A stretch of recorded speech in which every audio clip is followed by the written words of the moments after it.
So today's video is going to be the laziest makeup launches of all time. Thought I would do this video because I was inspired by the Rimmel Nudes palette, and that was my inspiration for this video. And also in the fact they aren't bad launches, but they barely have any effort put into them. I don't own any of them because I like makeup, but I can't do it. I have done one makeup video on my channel and that one was bad. So if I'm looking down here, that's because my notes are on my phone. So I hope you enjoy watching this video.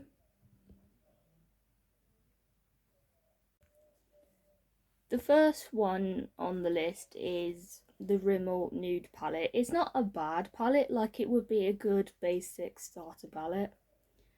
But the shades I feel like are quite similar to the Rimmel Spice palette, which is also a good starter palette. So it just looked as though they kind of copied the shades, just made them a bit more like nude. Like they're a bit less pigmented than like the Spice palette. Next one I have a cup of tea is the Too Faced Holiday Collection, the one that was the planner. This palette, nobody wanted their makeup in a planner. Definitely did not scream Boss Lady because that was what the launch was called.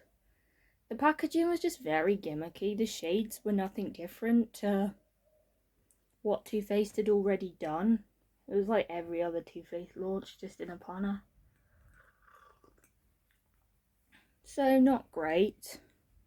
Just repetitive shades, just a different concept. Next is the Urban Decay Naked Heat Petite. It's just a mini version of the Naked Heat palette, and I definitely don't think they picked the best shades from the Naked Heat palette. None of them screamed like a heat palette. They should have had like more warm tone shades rather than two white shades, darker shades, and a couple of warm toned shades. The Naked Heat is definitely better.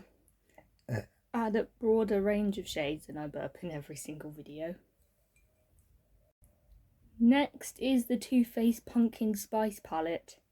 They definitely could have tried harder. I'm not talking about this pumpkin spice palette, I'm talking about this pumpkin spice palette. Definitely could have been really good, but they made it bad. They picked the shades that definitely didn't relate to the concept of pumpkin spice.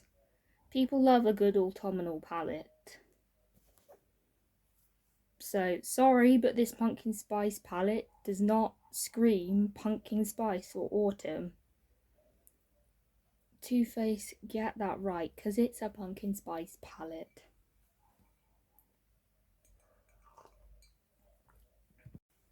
Next is the Morphe 45XO Natural Flirty Artistry palette. I mean flirt. Personally, this palette's very similar to the Morphe 35 Sweet Oasis Artistry palette. All there is browns and purples. The only difference is some bluey green shades. It's just a rather boring palette in my opinion. I find Morphe similar to Too Faced in the fact they're such a repetitive brand. Like they're just very repetitive.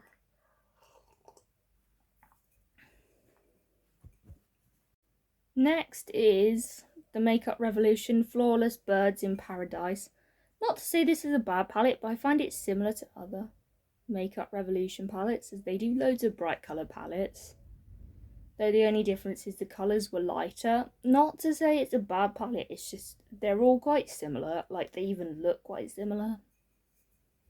Like, next is, I think, of Maybelline is a very good brand. They bring out some incredible makeup.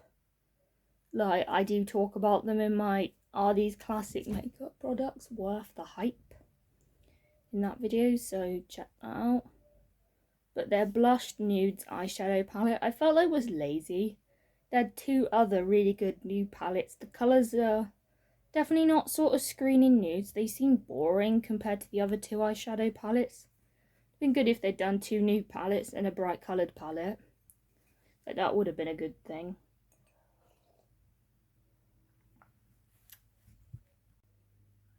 Next is the Too Faced Natural Matte Eyeshadow Palette. Personally, I think the shades are very similar to the Too Faced Born This Way Natural Nudes palette, and lots of time and effort, you could tell, went into that palette because people raved about it. Also, there was good things about the palette. The shades were good, the packaging was good, but this one was just lazy and sort of like a mini version, but not very good. Like, I just sort of didn't like it. Like, it was kind of boring as well. Like, the shades were not the best. Next is finally the Morphe 35C Everyday Chick palette. The shades definitely did not screen everyday. Too many shades for an everyday palette. This could have been so good, but there were not many neutral shades. The shades were boring. They didn't look very bright. And there's some good everyday palettes. If you want an everyday palette, Rimmel or Maybelline do really good ones. But the colours didn't look very bright. It was just so boring as well. Like, literally just sort of looked like there wasn't much effort. So I hope you enjoyed this video. Don't forget to like, comment, subscribe, and I'll see you in another video. Bye.